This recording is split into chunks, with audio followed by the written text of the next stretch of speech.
काम अगाडि बढ्यो भने मात्रै हामी अगाडि बढिरहेका छौँ। हामी यति त हामीहरू सब समय छौँ। हामीहरू हाम्रो संस्था त खालि यति मात्रै होइन, योभन्दा अझै धेरै छौँ हामीहरू। यहाँ त मात्र आजको त हामीहरू मात्रै पञ्चायत आजको मात्रै छौँ। हाम्रो संस्थामा त सबैले बुझिदिनु पऱ्यो कि संस्थामा खालि कोही भन्दा अब अलि नराम्रो लाग्छ है। अब हाम्रो यहाँ पिकनिक भनौँ अर्थात् अथवा कोही खानापिनाको व्यवस्था छ भने हाम्रो पुरा मान्छे टनाटन हुन्छ। हामी 150-200जना मान्छे भेट्न जम्मा हुन्छ। तर संस्थामा काम गरेको बेलामा मान्छे आउँदैन। अहिले बार हजुरहरू त हेर्नुहुन्छ कि हुँदैन? हाम्रो कोर कमिटीको ग्रुप छ, वाट्सएप ग्रुप, त्यसमा बार मैले हालिराखेको छु। तपाईँहरूले सायद बुझ्नुहुन्न कि है, त्यहाँबाट त्यति नभएर बार हामीले भनि पनि राखेका छौँ।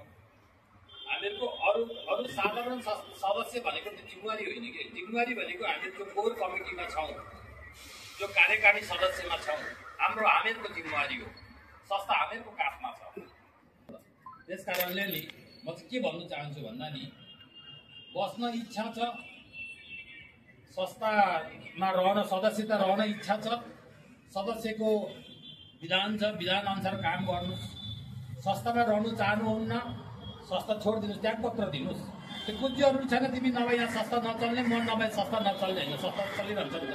आजभन्दा 1977 सालबाट चलेर आइरहेको छ नि त।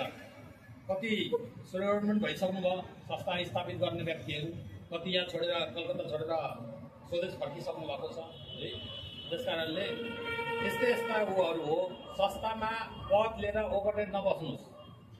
गर्नु छ पदको हिसाबले, पद अनुसारले, पदको जिम्मेवारी, आफ्नो जिम्मेवारी हिसाबले, नैतिकताको जिम्मेवारी हिसाबले काम गर्नुपर्छ।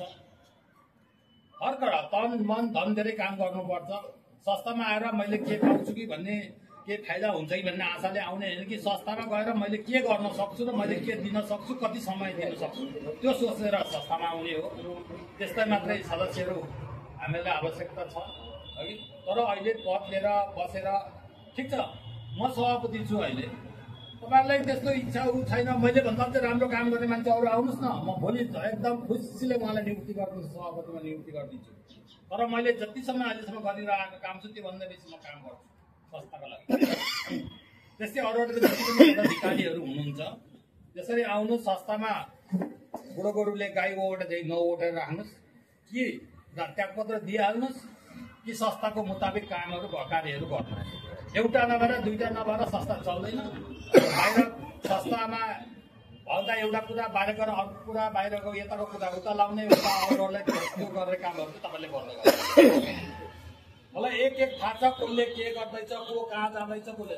तपाईँहरू आफ्नो व्यक्तिगत कसै पनि हाल्नु गरेको छैन। तपाईँले जान सक्नुहुन्छ, जहाँ पनि सदस्य गर्नु सक्नुहुन्छ, जो पनि गर्नु सक्नुहुन्छ। तर संस्थामा आएर संस्थाकै कुरा हुन्छ, संस्थाको कुरा छोडेर त्यो संस्थाको कुरा लिएर, एउटा संस्थाको कुरा लिएर अर्को संस्थामा गएर त्यो चाहिँ कहिले पनि भनेर गर्ने आदतहरू छुटाउनुहोस्। तपाईँहरूले सदस्य रहनु इच्छा छ, रहनु इच्छा छ बस्नुहोस्, होइन भने त्यागपत्र दिनुहोस्। त्यसको जग्गा हाम्रो अरू नियुक्ति गर्छौँ। एकजना गयो, दुईजना गएमा संस्था नचल्ने होइन। हामीले संस्था चलाउँछौँ, म नगएर संस्था नचल्ने पनि होइन, संस्था चल्छ। त्यस कारणले त्यही हो, किनकि अलिकति अहिले मौका पाएको बेला भनेको मात्रै हो यो है। यस्तो भन्नु त जरुरी थिएन, तर पनि यो गरौँ। अब हामीले यो प्रविधिहरू अप्नाउँ, संस्था चलाउने छ, त्यही हिसाबले सधैँ त हामीहरू समय नहुने गरिरहेको मान्छेले फटक काम छ के सोचिन्छ, किनकि उसलाई त आघात लागेर छोडेको होला नि त। त्यो कुरा यहाँ भन्नु पर्यो। यस्तो यस्तो भयो, त्यो कुराहरू त हामीले सोचिले भनिसक्नु। यहाँ आएर बसौँ, जो जसले भुल गरेछ, जसले गर्छ त्यसले भनौँ, त्यो कुरा त क्लियर भइहाल्छ। त्यो है, त्यस कारणले हामीहरू त्यता पनि नजाउँ। संस्था अहिले हाम्रो धेरै नै माथि पुगिसकेको छ। त्योभन्दा पनि अर्को एउटा कुरा के छ भन्दाखेरि, कलकत्तामा नेपाली संस्थाले सर्वप्रथम पञ्चबाजा ल्याउने पनि हाम्रो जानकीमाकै हो। कलकत्तामा एटीजी ल्याउने पनि हाम्रो जानकीमाकै हो। आज 8-9 महिना भयो हाम्रो एटीजी आइसकेको छ। एटिजीको बारेमा तपाईँलाई त कतिलाई थाहा नहोला यो के कस्तो थियो भन्दाखेरि एटिजीमा चाहिँ तपाईँले चाहिँ अब अरू कसैले डोनर जो चाहिँ माने पैसा जति संस्थाले डोनेसन गर्छ भने उसको ट्याक्स फ्री हुन्छ। यो चिज धेरै धेरै जसले डोनेट गर्छ त्यो संस्थाले अर्कोको ट्याक्स फ्री हुन्छ र यसको लागि कति ठाउँबाट मलाई फोन पनि आइसकेको छ ठुल्ठुला डोनरहरूले है। तर हामीले प्रोजेक्ट तयार गरेको छैनौँ। त्यत्रो पैसा हाम्रो संस्थामा भित्राउनलाई हामीले एउटा प्रोजेक्ट चाहिन्छ, त्यो काम हामीले कमसेकम पनि आधी पैसा त्यहाँ खर्च गर्नुपर्छ। अहिले तपाईँले केही दिन अगाडि राजस्थानको एउटा बडगाडीले 150 करोड हाम्रो संस्थामा दिन्छु, मलाई 50% संस्थालाई हुन्छ, 50% मलाई पछि 50% संस्थालाई दिन्छु, 50%